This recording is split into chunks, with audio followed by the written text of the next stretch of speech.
Темирчилик усталардын ата-бабаларынан бери муундан муунга өтүп келе жаткан ардактуу өнөрлөрдүн бири. Албетте, жалындаган отко темирди кызытып, аны ийге келтирүү, мештин тердеткен ысыгына чыдап иштөө оңой эмес. А бирок качан гана өз колуң менен адамдардын турмуш тиричилигине керектүү мыкты буюм жасай алганыңда, кыйынчылыктар артта калганын сезесиң дейт бул өнөрдүн ээси Алишер Табалдиев. Бул кесипти аркалап келатканыма дээрлик 15 жыл болду. Темирчиликти туугандарымдан үйрөнгөнмүн. Эми мээнети оор албетте. А бирок тапкан акчаң адал, бешене териң менен иштейсиң да. Бизде көбүнчө кардарлар жай мезгилинде болот, а кышында болсо чарбага керектүү тирчилик буюмдарын жасап даярдап запас кылып коебуз. Дыйканчылык мезгилинде кетмен, орок жасап, кышында аттын такасын жасайбыз.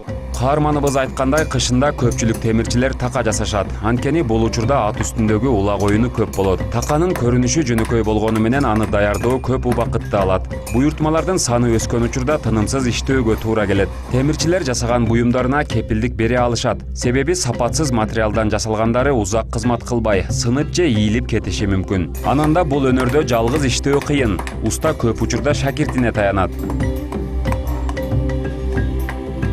Мен өзүм 17 жаштамын. Мен азыр 17 жаштамын. Темирчиликке аралашканыма 2 жыл болду. Албетте, шакирт болгондон кийин башында кубалда урганды. Темирди кескенди жана башка иштерди үйрөнүш керек. Темирчи болуш үчүн адам күчтүү, сабырдуу болушу керек деп ойлойм.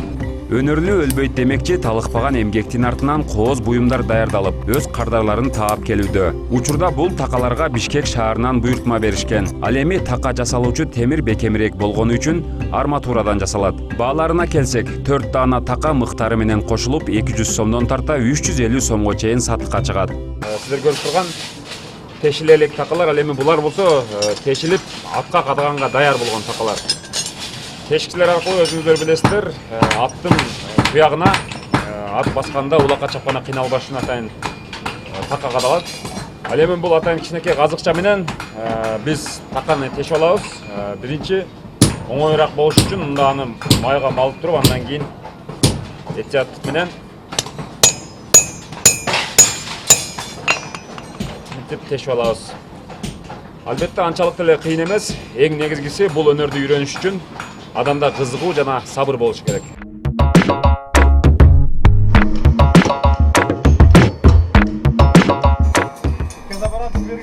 Бекназар Абдыкасымов, Равиль Дөлөталиев, Таң нуру программасы үчүн.